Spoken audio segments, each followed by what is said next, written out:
Boa noite, seja bem-vindo ao programa Referências. Referências é o seu programa à terça-feira, às 21 horas, na Norte TV. O convidado especial desta semana é o Luís Represas, um dos mais reconhecidos cantor e compositor português. O seu caráter enquanto homem, cidadão, músico e compositor é de todos conhecido. A cantar desde 1976, Luís Represas trabalha a música com a música para a música. Boa noite, Luís Represas. Olá, boa noite. Bem-aja pela presença no programa Referências. Muito obrigado pelo vosso convite, é uma simpatia enorme. Luís Represas nasceu em Lisboa, a 24 de novembro de 1954. 56. Muito bem.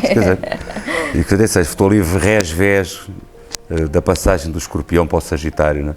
Não é que eu acredito muito nessas coisas e que vá muito atrás disso, mas acho uma certa piada no despique que existe quando as pessoas perguntam, ainda é Escorpião? Eu digo, não, já sou Sagitário. Isto é quase um bocado como ser do Belenenses, não é? Mas sim, nasci em Lisboa. Aliás, eu sou hoje em dia penso que haverá poucos exemplos, poucos especímenes de lisboetas de segunda geração. Os meus pais nasceram em Lisboa também, são filhos únicos, portanto não tenho tios direitos, nem primos. E somos de facto lisboetas, eu e os meus três irmãos. Somos três irmãos, eu sou o mais novo e vivemos sempre no mesmo bairro, que é o bairro da Lapa. Naquela altura o bairro da Lapa era um bairro que não é o bairro que é hoje em dia. De repente começou a ser moda e começou a ser chique viver no lado do bairro da Lapa. É conceituado. E daí havia também um bocado aquela história dos meninos da Lapa, mas acho que isso é um mito urbano, porque o bairro da Lapa funcionava como uma aldeia, e como uma aldeia que era, nós não tínhamos que sair muito dali. Porquê? Porque tínhamos, as melhores escolas estavam lá dentro, os melhores liceus, ou próximos, ou praticamente a secção do Pedro Nunes. Quando eu comecei a andar, depois passei para o Pedro Nunes, para a sede, que era mais acima, era logo ali ao lado da minha casa. O colégio onde eu andei na instrução primária, o lar da criança, também era a pé de 2 minutos. Tudo havia ali, a padaria à frente da minha casa, depois as lojas da fruta, os lugares da fruta que tinham criação viva, que pouca gente tem essa memória e se lembra, não sei, que era muito engraçado ver as empregadas irem aos lugares da fruta e pedir, olha, eu quero aquele peru que ali está, ou aquele pato, que o bicho era morto ali, panado e levado para casa. Porque não havia, lembro-me de aparecer o primeiro esboço de supermercado no bairro. Portanto, era um bairro onde conviviam, trocando serviços, eu posso dizê-lo assim, as mais variadas classes sociais, não é? Desde as famílias com pergaminhos, as famílias que viviam em palacetes, que viviam paredes meias com a varina, que vivia paredes meias com o médico, que vivia paredes meias com, sei lá, portanto, tudo aquilo havia uma enorme dose de respeito naquele bairro. E é engraçado que durante muitos e muitos anos, para mim, a fronteira, quase a fronteira da felicidade, não é? Estava no Lar do Rato, ali, antes de chegar ao Marquês de Pombal. Para mim, a Avenida da República, e isso já era um bocado quase estrangeiro, não é? Exatamente. E, portanto, foi uma infância e uma juventude, porque todos os amigos estavam lá, os colegas de liceu, passada com uma enorme felicidade, não é? Com uma enorme noção de que éramos agraciados com um grande bem-estar. Os meus pais, a minha mãe deixou de trabalhar quando eu nasci, quando eu tinha pai 3 anos, porque de repente entendeu que era uma mais-valia estar mais próximo dos filhos. E o meu pai, coitado, pronto, teve que levar com esse carrego, não é?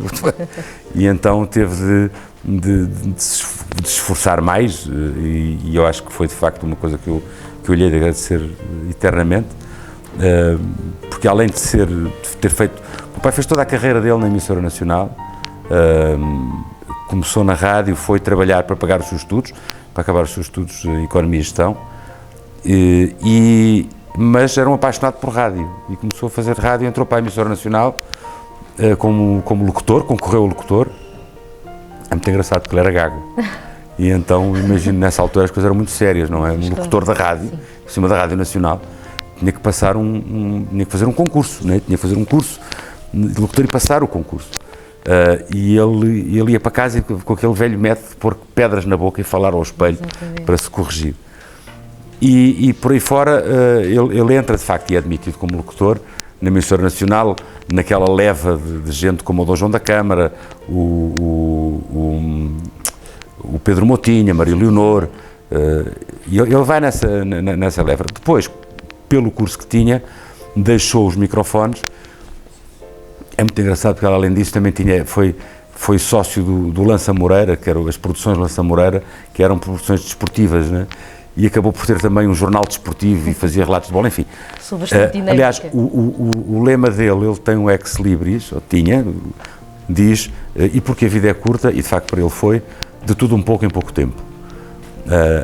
Mas pronto, ele depois passou para o lado administrativo, fez a carreira toda nos bastidores administrativos da Rádio Nacional e acaba como diretor de programas da emissora, onde foi, entre aspas, apanhado pelo 25 de Abril. Portanto, nós fazemos a nossa vida toda, este é um bocado o nosso percurso e a emissora é mesmo ali ao lado, portanto ele também ia a pé para casa e vinha a pé para casa. Até quando foi nomeado diretor de programas, foi-lhe conferido um carro com chofer, não é? E ele não o usava praticamente nunca, porque nós morávamos na Rua dos Navegantes, aquilo descia-se para a Rua do Calhas, que era uma rua íngreme, ele ia a pé, bom, para cima vinha, mas era 50 metros, para cima vinha de carro que já alcançava muito. Este é um bocado o meu ambiente de crescimento, não é? De me conhecer, de me identificar com... e depois tínhamos uma coisa maravilhosa que era a sorte do nosso avô, do pai do meu pai, ter construído uma casa em 1926, tinha o meu pai 6 anos, e imagino bem como é que eram as coisas nessa altura. Nessa altura é muito engraçado, porque o meu avô era contabilista, né? E a minha avó era enfermeira. Portanto, eram pessoas que viviam muito com o que ganhavam, eram pessoas humildes, mas com um enorme coração, ao ponto de um médico dizer, o meu pai tinha 6 anos, dizer, olha, a criança tem gânglios, portanto precisa de apanhar ar do mar, não é? E o meu avô, imagino, construiu uma casa na praia. Fantástico. Como é possível, não é? Hoje em dia... E então construiu uma casa na Costa da Caparica, que passou a ser a nossa casa de férias. E então eu cresci já a passar aqueles magníficos, quando de facto ainda se tratava este país com a noção da realidade de clima que nós temos, não é? Que de facto começávamos as férias a 10 de junho e voltávamos para casa para começar as aulas a 5 de outubro. Exatamente. Celebrando 2 dias, 2 datas, e estávamos 4 meses de férias na praia, com outros amigos, com outra largueza, não é? Exatamente. E de facto isto faz com que nós tenhamos crescido, os 3 irmãos, com uma grande noção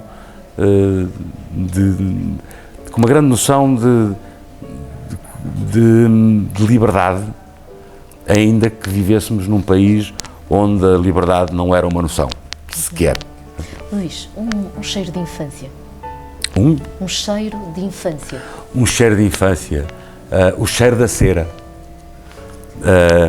Porque em minha casa, fechava-se a casa de Lisboa e íamos todos para a Costa da Caparica, não é? E então, de regresso, as empregadas iam fazer a limpeza da casa para depois receber outra vez a família. Sim. E então a casa era uma casa antiga, com o soalho em madeira de casquinha. Sim. E então aquilo era tudo raspado a palha-de-aço, não é? E depois levava as camadas de cera, não havia calcatifas, nada disso, o chão era assim, que era muito mais saudável, aliás. E então é esse cheiro que eu recordo, cada vez que voltávamos de férias, era um cheiro que me entrava pela alma dentro e que me predispunha a começar de peito aberto, um ano de aulas outra vez também. Essa predisposição passava rápido. Pois, claro. Era uma coisa rápida. Mas no momento existia. Aos 13 anos, a primeira guitarra? 13 anos a primeira guitarra, porque eu tive a sorte de ter grandes professores de música. Na instrução primária tive uma professora magnífica, que era a professora Elisa Wanon, que ainda está viva e se recomenda, e que veio com um método de ensino de música, uma coisa muito revolucionária para a época. Ela e a professora Salomé Vieira, que estavam no outro colégio, na Escola Ave Maria. E então ensinavam-nos que a música não é como hoje em dia, que eu acho um profundo disparate, que é esta história de enfiar uma flauta na boca das crianças e põe-nas durante anos penduradas na flauta e aqui afasta-as muito da música. Exatamente. Não, ela começou-nos por ensinar que a música era um elemento natural, tão natural como o ar, como que respiramos, como a água que bebemos, e como tal um bem necessário à vida, não é? E esse bem necessário à vida fez com que nós encarássemos a música não como qualquer coisa estranha, mas como qualquer coisa que vive sentada, deitada e que caminha connosco. Faz parte da vida. Os três irmãos, com um enorme gosto pela música, e depois, mais tarde, no Liceu Pedro Nunes, apareceu-nos um homem fantástico, o professor Edmundo Machado Oliveira, um açoriano que se formou nos Estados Unidos, que vem dos Estados Unidos com uma bagagem extraordinária, prontinho para ir para o Conservatório Nacional, ser professor de música no Conservatório, e que, por azar dele ou por sorte nossa, naquela altura o regime não entendeu que ele não tinha equivalências para dar aulas no Conservatório Nacional. Então espetou com ele no ensino secundário, no nosso liceu, e nós ficámos agradecidíssimos. Porquê? Porque ele conseguiu fazer uma coisa que mais nenhum professor de canto coral normalmente consegue fazer. São poucos, que é transformar as aulas de canto coral de um circo, ou seja, íamos todos para as aulas de canto coral para nos divertirmos e para não digo maltratar, mas para, enfim, brincar com o professor, para de repente transformou aquilo nas aulas mais concorridas do liceu.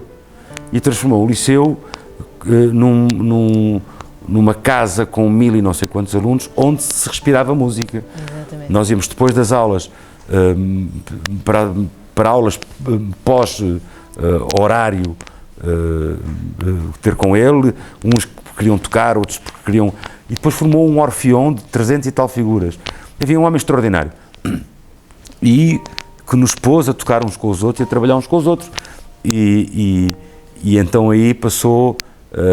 essa história da primeira guitarra aparece porque vejo colegas meus com guitarras e eu queria também tocar, não é? E então consigo que no Natal, no sapatinho, me aparecessem miraculosamente 500 escudos, não é? Que era uma fortuna naquela altura. Sim. E eu vou com aquela nota de 500 escudos à Custódia Cardoso Pereira, à Baixa, comprar uma guitarra. E com essa guitarra comecei com os meus colegas a dedilhar as primeiras músicas e a ganhar, e de repente com o meu colega e vizinho Manuel Faria, que tinha um piano em casa, juntávamos e então já tocávamos. O meu irmão, entretanto, comprou outra guitarra e de repente começámos a tocar uns com os outros, e tudo aquilo acabou por ser um crescimento junto e um descobrir junto daquilo que se podia. Eu lembro de chegar ao meu pai e dizer que eu queria ir para o conservatório aprender guitarra, e o meu pai disse, olha para mim, disse, mas queres ser guitarrista clássico? E disse, não, então não sejas parva, mas é tocar com os teus colegas.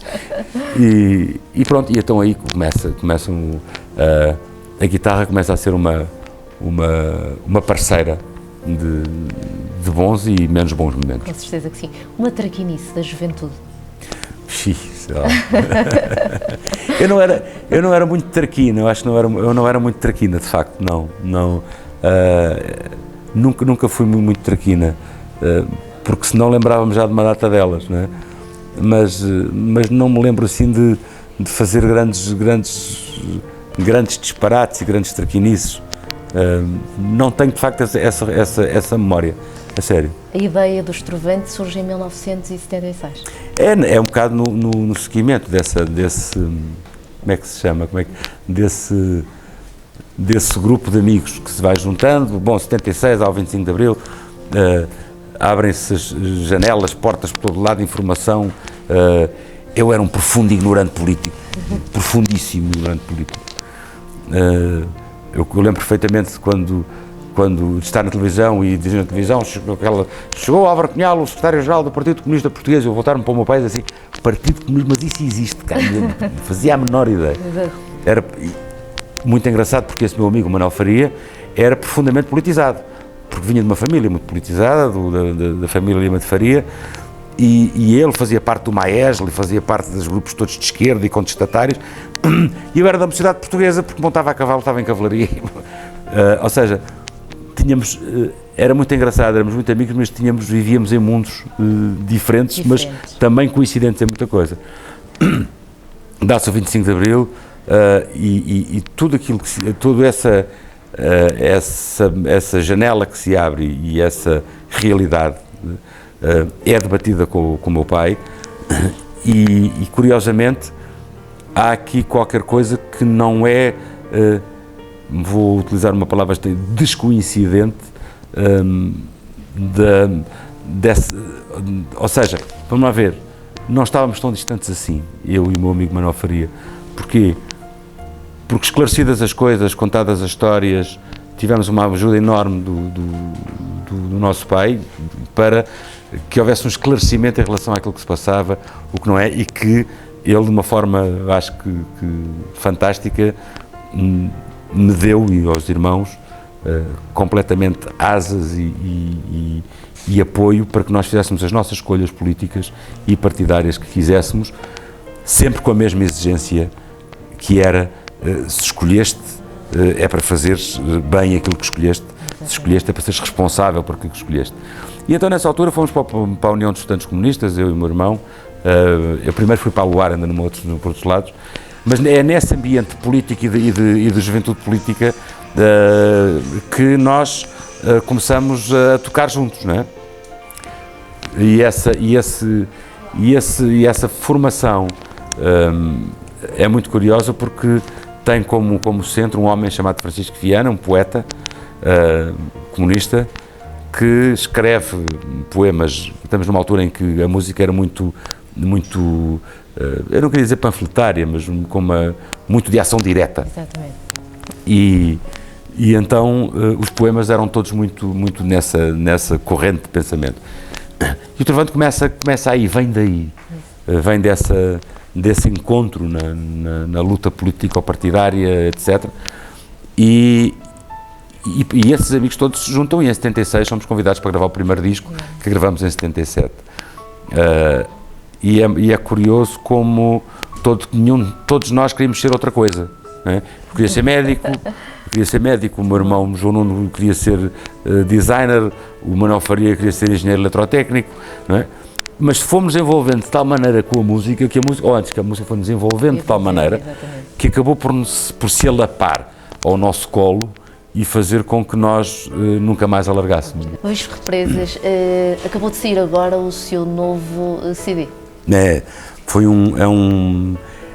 Aquilo é um 2 em 1, são 2 CDs, é um CD duplo e um DVD, que saíram do concerto que eu fiz em outubro passado no Centro Cultural de Belém, em Lisboa, e que estou para o trazer aqui ao Porto, estamos aqui à espera de datas, e é um DVD, um CD que se chama Tratamento Acústico, porque foi disso que se tratou, ou seja, foi pegar nas canções do meu último álbum, do Coros, e canções mais antigas, aquelas que não se podem deixar de cantar, porque senão deixamos o público mal disposto, como eu fico mal disposto quando vou ver um concerto e não cantam aquelas que eu quero.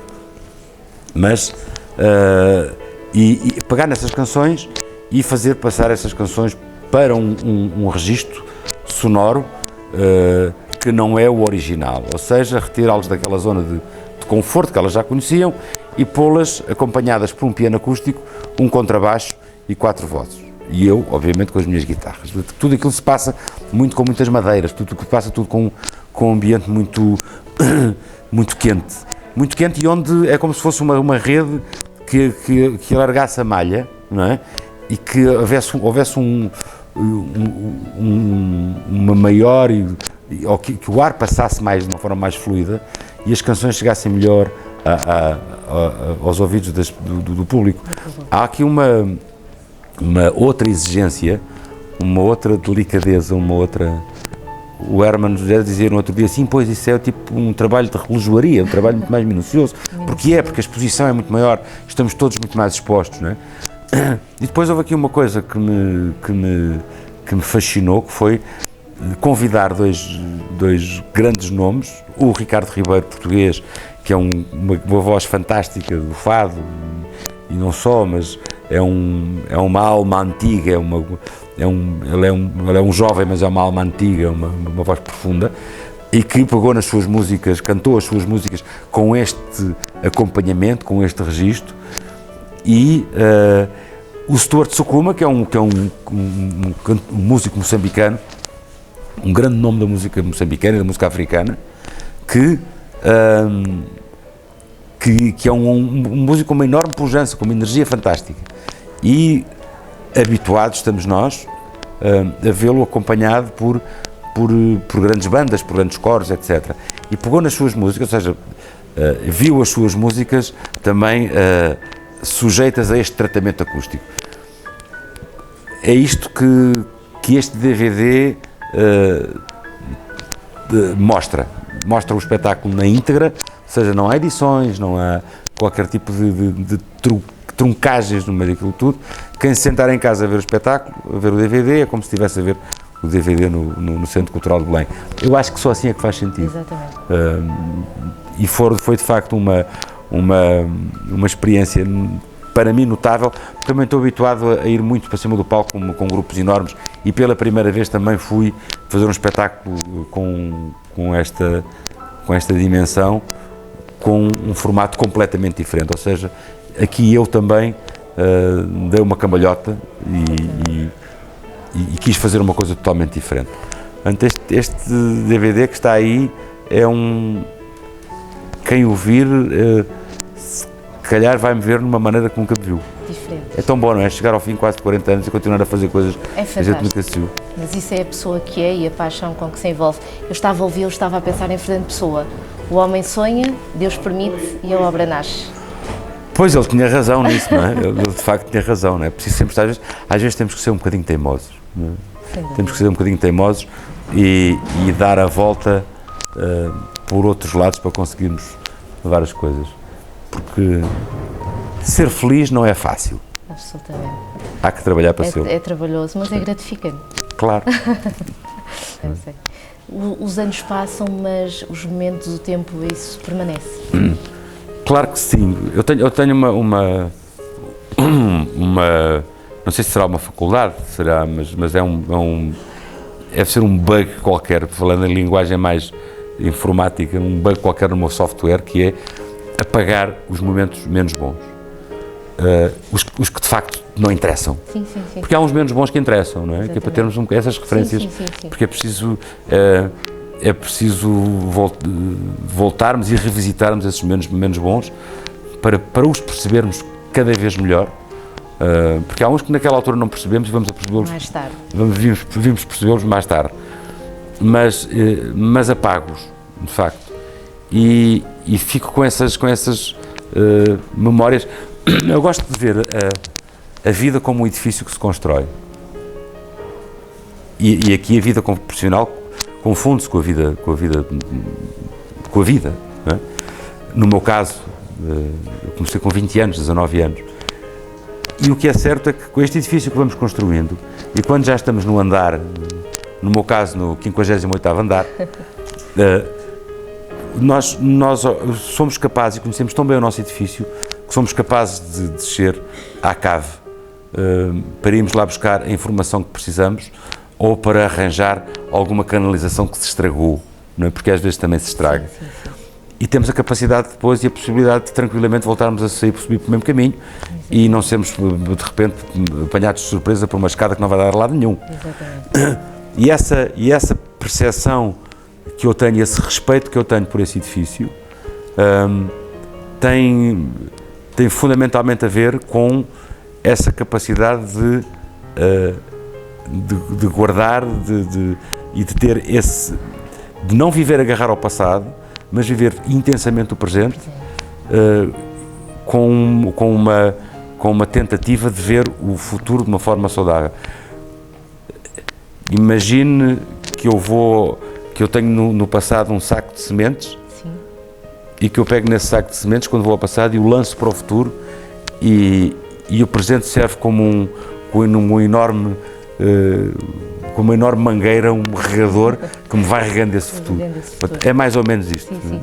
Se é que se me faz entender. Sim, com certeza. É a questão da desconstrução para a reconstrução. Não diria desconstrução. Não é desconstrução. É o revisitar de uma forma não acrítica, para se poder depois construir melhor. Mas nunca esquecendo que a importância e a necessidade de vivermos intensamente o presente. A ida para Cuba é o ponto de viragem? É um ponto de viragem, por um lado é um ponto de viragem, por outro lado mas lá está, é um ponto de viragem sem ser um ponto de ruptura. Certo. Eu tinha necessidade de me identificar, então o Trovante existia há 16 anos, eu fazia durante 16 anos parte de uma máquina que estava oleada, uma máquina musical, mas fundamentalmente de um grupo de amigos que cresceu junto, que cresceu junto na música, que cresceu junto na cidadania, e de repente não sabia bem quem eu era. Mas quem é que eu sou musicalmente, enquanto compositor, enquanto autor, enquanto intérprete. E imagino que nessa altura, quando o Trovante acaba, a quantidade de gente que me dizia o que é que eu devia ser, não é? E aquilo começou-me a incomodar muito, e começou-me já sabe como é que os gatos quando ficam atrapalhados, não é? É a pior coisa que existe. E então eu tive que ir embora para um sítio onde eu me sentisse para já confortável. Eu ia à Cuba desde 78, tinha bons amigos lá, e sentia-me confortável em casa, não me sentia num país estranho, não me sentia um estranho numa terra estranha. Exatamente. E decidi ir para lá. Falo com o Pablo Milanés, o nome maior da música cubana, que põe à minha disposição, entre aspas, obviamente, sim. um grupo de músicos extraordinários, liderados por Miguel Núñez, que vêm agarrar nas músicas que eu levo, que pegam com enorme cuidado nessas músicas, sabem o que é que eu...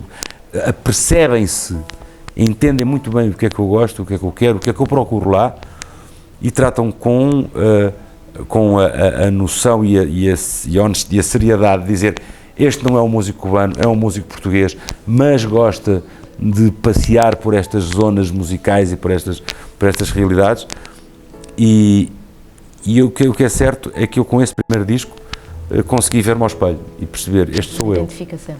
De tal forma que no segundo disco eu já não vou para Cuba, mas vou buscar o Bernardo Sassetti e vou trabalhar com o David Spillane, músico irlandês, ou seja, vou para um lado mais europeu, não é? Mas no terceiro disco vou voltar a trabalhar com o Miguel Núñez, ou seja, este olhar de frente para o espelho e perceber quem eu sou, o que nunca é definitivo. Todos os dias vamos olhando para o espelho e vamos percebendo que nós somos quem nós somos. Sim. Aí às vezes vamos nos desiludindo, não é? Desiludindo. Mas é isso que eu procurei em Cuba, e foi isso que eu fui procurar. E hoje em dia continuo lá a ir, pelo menos uma vez por ano faço questão de ir, quanto mais não seja para revisitar os meus amigos e para estar com eles, quando eles não, muitas vezes vêm eles cá ter comigo, não é? Por outro lado, levar o meu trabalho, levar a minha música a Cuba, ou seja, eu terei sido dos primeiros portugueses, ou talvez a fazer um concerto com uma dimensão grande em Cuba, e isto, ou seja, é muito engraçado ver o comentário que eles fazem nas rádios e nas televisões, quando há entrevistas, que eles dizem: não, nós confessamos muito a nossa ignorância sobre a música que se faz em Portugal, e há aqui uma porta que se foi abrindo, e eu fico muito contente por pelo menos naquele país, eu ter contribuído de alguma forma para que a nossa identidade musical, e não só, porque histórica também, seja mais considerada, e seja posta bastante no lugar que merece. Exatamente. Sonhador, romântico e generoso. Identifica-se? Olha, sonhador sou. Estou sempre a sonhar com muitas vezes eu acho que tudo é possível, não é?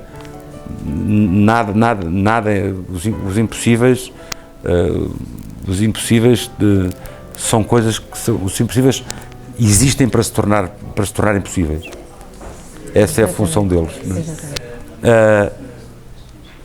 Romântico, quando... Eu acho que o romantismo, vamos ver, o romantismo é maravilhoso. Não é? O romantismo é maravilhoso. Acho que o romantismo faz parte também desse sonho, do ser sonhador.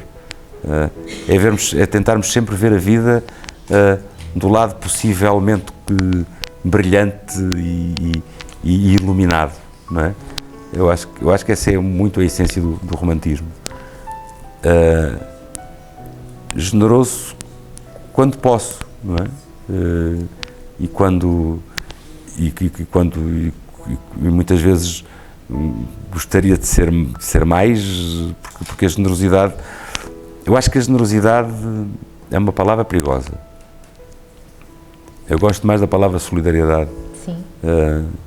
Porque generosos somos todos nós, todos os dias, temos a generosidade latente.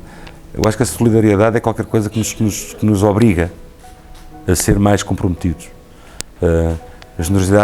A solidariedade não é qualquer coisa que nós transportemos no bolso do casaco ou das calças ou ao pescoço. Não, é qualquer coisa que nos compromete. É muito sério. Ser voluntário, ser solidário, pôr os pés ao caminho, não é algo que se agite. É uma coisa que se pratica, é uma coisa que nos responsabiliza. Se não é melhor não o fazer. Sim, sim. Num percurso fantástico que o marca, portanto, deu a voz também a um filme de animação. Portanto, Não, isso foi uma experiência que para mim foi fantástica e que as pessoas muitas vezes não se apercebem disso. Esse é um filme que tem a banda sonora do Phil Collins, que e a banda sonora é notável. E o que é engraçado é que não me foi dada qualquer liberdade interpretativa para cantar aquela banda sonora. Ou seja, a banda sonora foi traduzida em várias línguas e o Phil Collins gravou algumas delas, não gravou, salvo erro, a portuguesa, a espanhola e a grega, penso eu. Mas de resto gravou. E eu fui escolhido para gravar e tinha um diretor, o Santiago, um espanhol da Disney, na cabine, no estúdio, a dizer-me, cada vez que eu infletia mais aquilo para uma interpretação mais pessoal, ele dizia, não é assim. Eu não quero que tu imites o Phil Collins, mas isto tem que ser assim, a divisão tem que ser esta. E ele vai lá que comigo até foi um bocadinho meigo, até me deixou ir um bocadinho mais além do que aquilo que era previsto. Mas foi de facto muito, muito intenso, não é? Aliás, também porque a tonalidade em que toda a banda sonora estava composta era ligeiramente alta para a minha voz e houve ali um trabalho árduo para se conseguir fazer. Depois foi muito engraçado, encontramos os dois em Londres, estivemos a conversar sobre isto, como é que se tinham passado as coisas, e ele teve uma resposta fantástica. Ele perguntou-me, então como é que foi, como é que sentiste a gravar aquilo? Eu disse, não foi fácil, e eu também disse, também ninguém te disse que ia ser fácil. Gravou os álbuns, portanto, que pretendeu, com quem quis e quando quis também? Essa é uma das coisas que eu, lá está, quando me perguntava há bocado das memórias que temos para trás, como é que a vida é feita dessas coisas, essa noção concreta e clara de que isso aconteceu, para mim é dos meus motivos quando me perguntam, és feliz com aquilo que fazes? Sim, sou. Não me arrependo de nada e eu até hoje tenho sido profundamente feliz com aquilo que tenho feito, precisamente por causa disso. Sabemos que às vezes, e hoje em dia cada vez mais, ainda mais, é difícil termos os recursos que precisamos para levar à prática os sonhos que temos, não é? E é difícil, mas temos muitas vezes de nos adaptar e há muitos sonhos que eu ainda tenho por realizar, muitas coisas que eu quero fazer ainda, ou que gostaria de fazer, ou que sonho em fazer, mas até agora a coisa tem corrido bem, nesse aspecto. É um privilegiado, portanto. Sinto-me um privilegiado, Sim. sinto. Sem 4 dúvida. filhos. Esse é o maior dos privilégios. Sim. Pai ou amigo? Pai. Pai. Amigos, são os amigos que eles fazem, que eles vão construir, que eles vão conquistar, ou que os vão conquistar a eles. Têm a vida toda para isso, Sim. não é? Para os fazer, para os mandar embora, para os construir, etc. Pai não, assim como mãe também não. Com certeza. Não é? A nossa dose de amizade na nossa posição de progenitores é extremamente relativa. Exatamente. Como é que encara a morte? Inevitável. Não, até como o outro me perguntava se tinha medo de tremores de terra, porque vou meter aqui labana, não posso, não é? Ela virá um dia, eu espero, quanto mais tarde melhor, e que até ao último dia eu possa continuar a construir-me, né? Eu possa continuar a ser alguma mais-valia para aqueles que estão à minha volta, para a minha família, das pessoas que eu quero, as pessoas que eu amo, e é só isso que eu peço. Gostaria imenso e quero muito ter razão quando acredito que nos vamos todos encontrar um dia mais tarde lá do outro lado, ou cá, outra vez. E eu gosto tanto que isso acredito, que isso aconteça, que acredito profundamente que isso acontece. O sorriso é o recomeço de uma nova possibilidade, de uma nova atitude? O sorriso? O sorriso. Sorrirmos? Sim. Se nós não sorrirmos, somos calhaus. Certo. Mas há calhaus lindíssimos. Exatamente. Não é? Há pedras com alma. Sim. Eu acho que quem não sorri, quem não sorri está aprisionado por qualquer coisa, por uma paralisia qualquer, não é? Por uma doença qualquer, profunda, e que urge ser tratada. Quem não sorri precisa de ser ajudado. Certo. É fundamental sorrirmos e é fundamental rirmos com ótimas gargalhadas. Uma referência. Uma referência do meu pai, sem dúvida. A minha mãe também. Não posso. Às vezes as pessoas dizem, mas só falas do teu pai, nunca falas da tua mãe. É curioso, provavelmente para o meu pai ter morrido muito cedo, que era mais novo que eu. Faz-me imensa impressão. Mas eu tinha 57 anos e a minha mãe morreu com 92. É normal que nós nos lembremos e tenhamos sempre essa referência maior, mas essa referência maior também existe porque pela sua própria atitude na vida, pela maneira como ele encarava as coisas. Mas eles, de facto, sim, essas duas referências são para mim fundamentais, porque de facto caminham muito a par e passo. Luís Represas, que legado quer deixar? Que legado quero deixar? Não posso deixar maior legado que 4 filhos bem estruturados,